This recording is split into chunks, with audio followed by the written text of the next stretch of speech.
बिस्मिल्लाहिर्रहमानिर्रहीम अस्सलाम वालेकुम।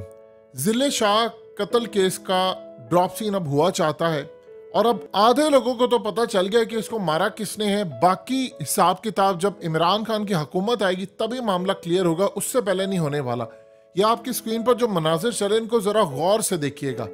जब सर्विस हॉस्पिटल लाया गया जिले शाह को तो वीगो, काले वीगो डाले के अंदर चंद लोग आते हैं सिविल कपड़ों के अंदर, यानी शलवार कमीज पहनी। कौन लोग हैं ये किसी को नहीं पता, और वो मुर्दा हालत में जिले शाह उर्फ बिलाल को हस्पताल लेकर आते हैं और वहां पर आकर उसकी मौत होती है। अब सर्विस हॉस्पिटल ने लिखा है कि जिले शाह उर्फ बिलाल की मौत लाने से पहले ही हो चुकी थी, यानी उसको कहीं टॉर्चर सेल में मारा गया है और मार कर उसको लाया गया है और मत्थे डाल दिया है पीटीआई के। आप जरा अंदाजा कीजिए, सबसे पहले आपको पकड़ने का बहुत ही आसान तरीका है, इसमें कोई दो राय नहीं है, सिंपल सा तरीका है।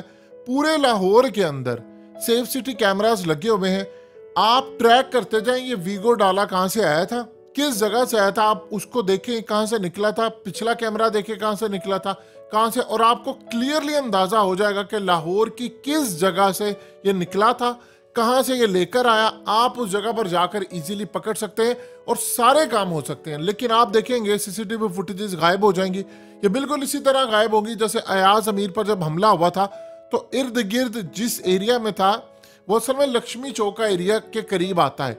200 के करीब वहां पर सीसीटीवी कैमरास थे, दुकानों पर थे, सारे उस रात गायब हो गए थे और आज तक पता नहीं चल सका। इसी तरह आप देखेंगे तो एग्जैक्टली ये गायब हो जाएंगे और पता ही नहीं चलेगा। सिंपल सा तरीका कार है कि देखिए अंदर के लोगों ने अब काम ये किया कि हॉस्पिटल और ये वो उन्होंने वहां से इसकी तस्वीर और डाटा सारा रिलीज कर दिया। अब उसके बाद जाहिर सी बात है बरहमी है। सबसे पहले आप सिंपली ये जान लीजिए कि असल में कौन लोग हैं इसके पीछे जो ये काम किया। दूसरी आप सबसे बड़ी बात ये कि आपके वजीर खारजा को नहीं पता कि पाकिस्तान में क्या हुआ है, यानी जिले शाह का उसको नहीं पता। उसे पूछा गया, कहता मेरे इल्म में नहीं है। तो यहां पर किस मकसद के लिए, या आम बेचने के लिए तो वजीर खारजा बना हुआ है। आप अंदाजा कीजिए कि इंटरनेशनल सतह पर यूनाइटेड नेशन को पता चल गया और वहां पर उन्होंने शदीद मुजम्मत की है और कहा है कि इसकी तहकीकात हो, और कहा है कि ये जो रैलीज और ये जलूस और ये वो, इस पर पाबंदी नहीं होनी चाहिए। और इंटरनेशनल सतह पर अब उन्होंने कहा है कि इस कत्ल की तहकीकात हो, यानी पूरी तरह रियासत पाकिस्तान को उन्होंने कहा है कि आप इस पर खड़े हो और हमें तहकीकात करके दे। अक़वाम मुत्तहिदा में मामला चला गया है।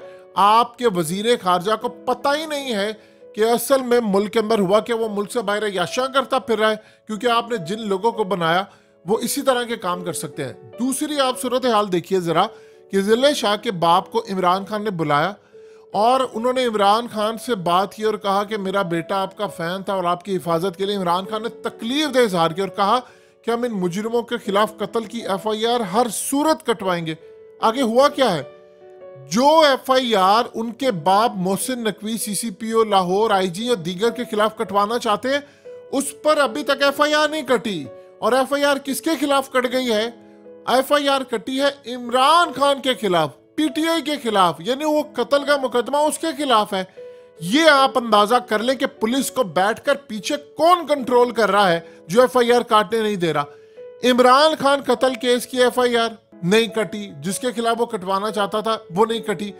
अब यहां जो असल सूरत हाल पैदा होती है कि वो तो पहले से जिंदा था, उसको ले जाया गया, वो तो हर जगह पर जिंदा था। सवाल ये पैदा होता है कि उस, देखिए वो बेचारा थोड़ा सा ज़हनी माजूर भी था और वो मलंग टाइप आदमी था, आपने उसको मारा। सवाल सिर्फ लोग पूछते हैं क्या कुदरत से भी इन्होंने एनआरओ ले लिया है। ये इतने जालिम है, इतने जालिम है, इतने कत्ल करते फिरते हैं, इतने लोगों को मारते हैं, ना इनकी कोई पकड़ होती है कुदरत की जानिब से, ना इनको कोई पूछा जाता है। 75 सालों से दनाते फिर रहे हैं लेकिन कोई इनकी पकड़ नहीं होती।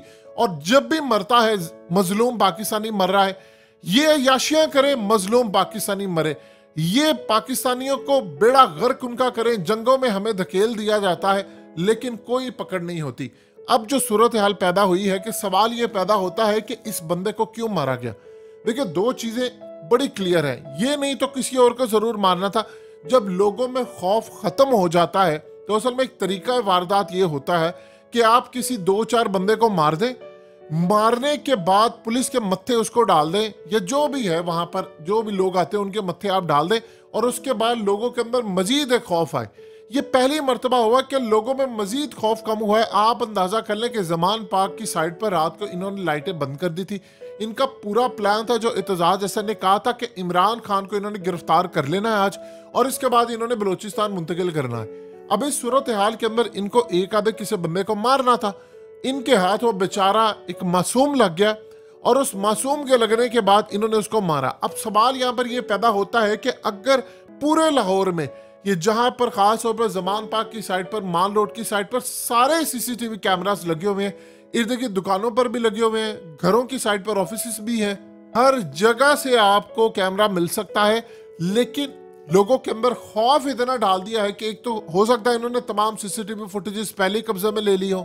सर्विस हॉस्पिटल लाने से लेकर पीछे तक पूरे माल रोड पर, वहां पर आपको मैकडोनल्ड की आउटलेट मिलती है, आपको सबवे मिलता है, आपको लेबोरेटरीज मिलती हैं, आपको केएफसी मिलता है, ऑफिसेज मिलते हैं, हर जगह पर कैमरास लगे हैं। आप सिंपली ट्रैक कर सकते हैं कि ये वीगो डाला किसका था, कहां से आया, और ट्रैक करके आप एग्जैक्ट उस लोकेशन पर भी जा सकते हैं कि जहां पर कैमरास लगे हुए हैं। यानी आप अंदाजा कर लें कि वो जहां पर कैमरास लगे हैं वहां से एंड तक आप जा सकते हैं कि निकली कहां से थी, कहां से पकड़ा, कौन से घर के अंदर, ये किस जगह पर, किस थाने में, कहां पर सेल कोई बना है, या कोई टॉर्चर सेल है, किस जगह पर है, या किस पुलिस थाने में, क्योंकि पुलिस इसको लेकर गई है। सवाल ये है क्या पुलिस ने आगे के मुंतकिल किया है, ये सबसे बड़ा सवाल है। क्या उसको एक आधा कुछ मारा है, कोई पटका या कुछ मारा है कि उसकी जान वहां पर चली गई है, या उसको जानबूझकर मारा है ताकि एक किसी ना किसी बंदे को मारकर आगे इल्जाम लगाया जा सके। ये अब तक की सूरत हाल जो पैदा हुई है, इस पर कौन तहकीकात करेगा? आपको क्या लगता है कि ये इस हुकूमत में होगी? आप बताएं, निगरान हुकूमत की इतनी औकात होती है कि जब तक पीछे से ऑर्डर ना हो वो किसी को मार सके? सवाल ही पैदा नहीं होता। तो ये असल में इस वक्त जो सूरत हाल पैदा हुई है, ये बड़ी अजीबोगरीब और खतरनाक है। आपके मुल्क के अंदर मारी जा रहे हैं, ये लोगों को मारी जा रहे हैं, ना इनको कोई कुदरत की तरफ से इनकी कोई पकड़ हो रही है, और अब से नहीं 75 सालों से ये काम चलता आ रहा है। और अब तो इंतहा हो गई है कि सरेआम मारे जा रहे हैं, लेकिन कोई इनको पूछने वाला नहीं है। कभी कभी ऐसा लगता है कि सारे जहान से इन्होंने एनआरओ लेकर रखा है कि इनको इतनी छूट है जितनी फिरौन को भी छूट नहीं थी, या नमरूद को भी छूट नहीं थी। यानी ये मारते जा रहे हैं मासूमों को, लेकिन इनकी कभी ना कोई पकड़ हो रही है, ना कोई सूरत हाल है। अगर इनकी कभी पकड़ नहीं हो रही तो फिर बताइए इस दुनिया के अंदर जस्टिस सिस्टम क्या है? कि सारी चीजें अगर आखिरत में होनी है तो फिर इंसान के इस दुनिया में आने का क्या फायदा है कि अगर इन लोगों की पकड़ भी नहीं होनी? इंसान अपनी मर्जी से तो नहीं आया। आज देख लें, इस दुनिया के अंदर इतने दुख हैं कि अगर इंसान को चॉइस मिले तो वो कहता है कि मैं इस दुनिया के अंदर क्यों आया अगर मुझे इंसाफ यहाँ नहीं मिलना। यानी अगर सारे फैसले आखिरत में होने हैं तो यहाँ पर जस्टिस सिस्टम का क्या? आखिरत में तो अल्लाह ने फैसला करना ही करना है, वहां तो हक और सच का सारा काम होगा, लेकिन दुनिया में भी तो इंसाफ चाहिए। और इनकी कोई पकड़, इन पर कोई हाथ तक नहीं डाल सकता। और आप देख लें, पुलिस वालों ने जो कल काम किया है सारी दुनिया के सामने, कौन ऑर्डर दे रहा था पुलिस वालों को? ये अब आप देखिए, इमरान खान की शायद अगर कभी हुकूमत आए, पहले भी उनकी हुकूमत में काम नहीं करने दिया गया, शायद आए तो बात बने, अदरवाइज कभी भी नहीं हो सकता।